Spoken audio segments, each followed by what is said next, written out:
Hey, welcome to Metal Sharpens Metal. My name is Daniel. Today we've got the song This Calling by All That Remains. For those of you who've been in metalcore for a long time like me, it's something that hit at the perfect time in my metalcore experience and just gets me so amped up. Really cool song. So excited to finally do some from my tender years. So let's check it out.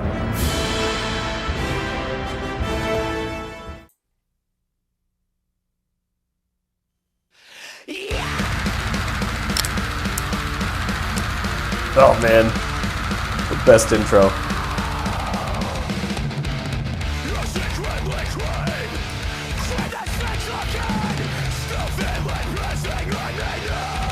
This guy is big ouchie though.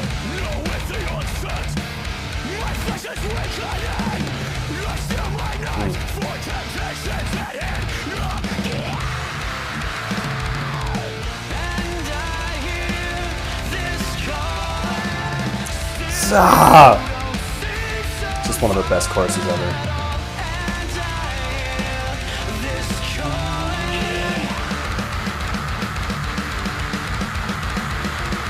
Like a saw guy on the TV. What the?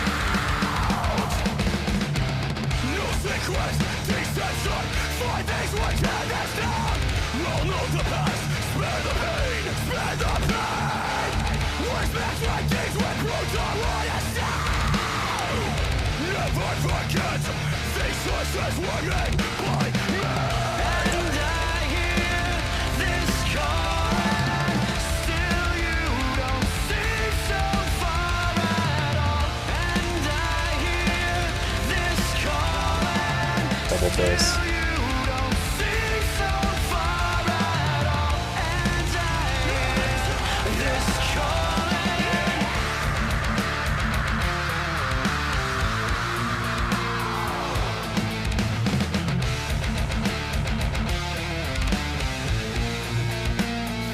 Just one more chorus. Oh, I'm not paying attention to these. Just listen to the awesome light guitar chords that are played in the background.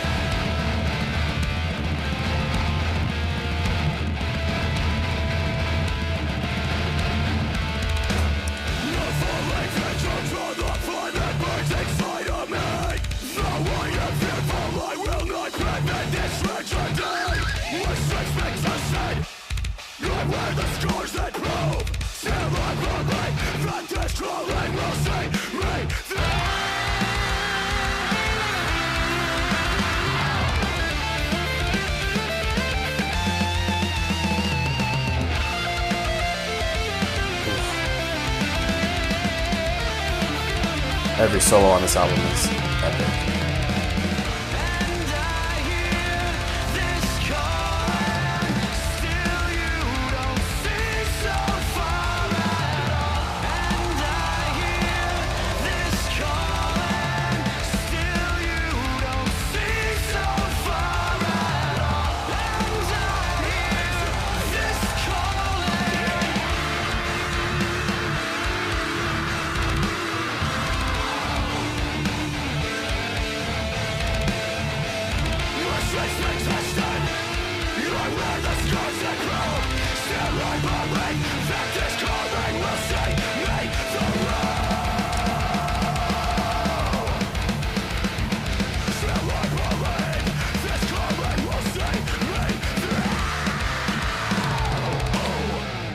Youch. Yeah, I know. I'm asking the same question. How is it possible for those sounds to be so specifically coordinated to sound so good together? Like it's, oh my gosh, that chorus will never get old. That explained my entire mental ethos back in high school. Not like the content of the lyrics, but that style of music was exactly what I wanted in everything that I listened to. So I loved that. That album, it was called The Fall of Ideals. It just came out at a perfect time. I loved every single song on that one. And I still remember trying to play drums along to it.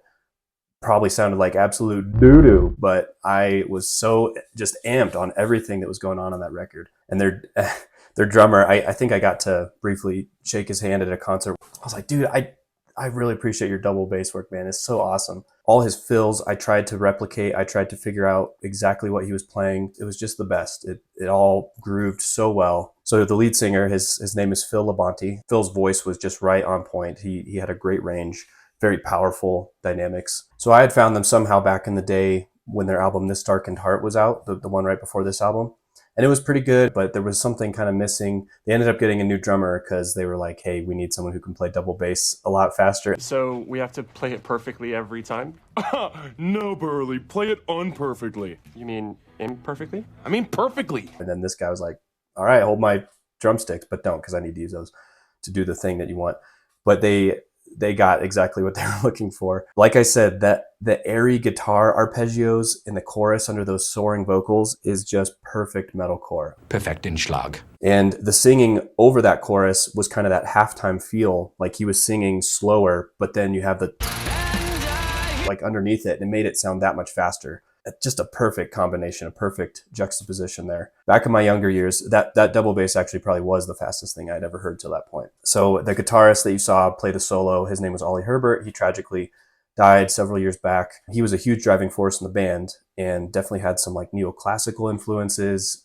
All of his solos on that album, like I said, were just awesome. The note choices were very intentional. He wasn't trying to shred as fast as possible, but he was impressive. Like what he did was awesome. He had the chops and he stood out among other metal guitarists of the day. I think I heard in an interview or something that he would just like play scales, just practice scales in front of the TV, watching cartoons and eating cereal like for hours. I thought that was kind of funny. Now for a little bit more to the meaning here, he seems to be talking about a struggle here. I secretly crave that scent again, feel it pressing on me now. He talks about his flesh weakening, but he steels his nerves for the temptations that are at hand. People always talk about triumphs of the human spirit. Well, today I had a triumph of the human body. In the second verse, he talks about noting the past and words that match his deeds. He wants to follow through with what he says.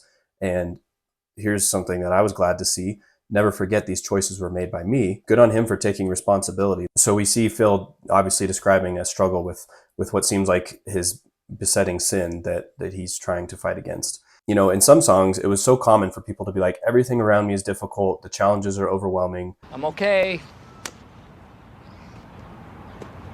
No, I'm not. So any wins that I have are miraculous, and you should be as excited as I am. Any losses I have are to be expected because, you know, look at how hard this thing is that I'm dealing with. But I'm glad that Phil doesn't make excuses like that when he says, never forget these choices were made by me. He is taking full responsibility for what's happening to him. And you can tell the guy in the video who is all chained up and it was gross and he was bleeding and stuff. That guy, he was trying to escape his torture. He had the resolve to try to get away. And so Phil is trying to do his best. He recognizes my situation sucks, but I put myself here and I need to try to get myself out. There was even the Saw reference, that the face of Jigsaw on the TV. You know, for those who somehow were living under a rock back in the early 2000s, that guy would imprison people, chain them up, and then the first, you know, well-known example was that he gave him a saw. You had to saw off your arm to get out of the handcuffs and then escape. What we see Phil talking about in the song and the video seems to correspond to what Jesus said about how serious our sin is. He said, if your hand causes you to sin, cut it off.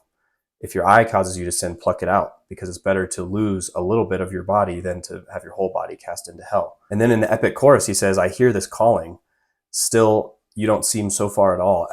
You know, again, I was thinking, okay, great. Like, yeah, he's got the calling from the Lord, and he's reminding himself of that. As a Christian, you know, the term calling is very noteworthy because God calls his elect before the foundation of the earth. God called prophets and apostles to fulfill his commands and go perform certain duties.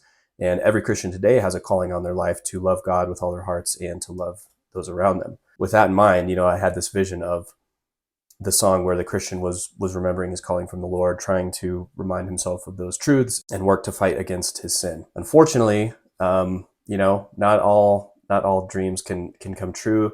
This would have been the perfect metal song in my estimation if it had been written that way, but it was apparently written about a girl. No, come on! Yeah, I know, it's bland. Phil said it was about a good woman in his life that he thought was, you know, too good for him, even though he failed her in the past. And so he was trying to move on past that. Her goodness was kind of the motivating factor. That was the calling that he was referring to was how he wanted to do that for her. So here's a great example of where I, as a young, naive Christian, wanted to interpret this Christian meaning into this awesome song. But just like in the Pain Remains song, I said that there are people who try to inject so much meaning into that wasn't in the author's mind. So I'm compelled to get down to the real meaning of the song, even if it's a bummer to kind of lose out on that nostalgia factor and let go of the vision that I had, the Christian vision of it. But if the writer says X, I shouldn't be trying to hold on to Y. Phil, I've seen a couple interviews with him and read some things. He's kind of alluded to a faith in God over the years. I think that that's probably gone by the wayside. He's also said that he's atheist now. So I think at the time it was probably a cultural artifact of his upbringing that was starting to fade with time. And back then, it was fairly acceptable to be a Christian in a band, or even maybe a Christian band with songs that maybe didn't specifically talk about Jesus or whatever. But it was just kind of something where you were along for the ride, as long as there wasn't a ton of cursing in your album or something like that. And that kind of irked me back in the day. I didn't like the idea of people not being fully transparent with their beliefs and just kind of riding that wave and letting people assume whatever they would about them and assume that they were on the same page. I'm not trying to accuse Phil of dishonesty or anything like that, but it just goes to show why I personally think it's so important to be very clear about what we believe, very open about it. I don't know exactly where his heart is today, but hopefully he would be drawn to a true faith someday and actually begin to fight against his sin for the right reasons. As Christians, a big goal of ours is to finish our race well, to not stumble right before that finish line, not being bogged down by too much sin and baggage through our lives, because we have such a short time in our lives to serve the Lord. And I think that would be an awesome display in Phil's life if God were to show him that grace, save him, and show him a true calling on his life. So thanks for coming to this one. This song still, even though the meaning is a little different than what I thought, still has a lot of nostalgia for me. I really appreciate it. It's gotten me amped up in many ways over the years. So thanks to All That Remains for that inspiration. So I hope you enjoyed that one too, and we will see you next time. Bye.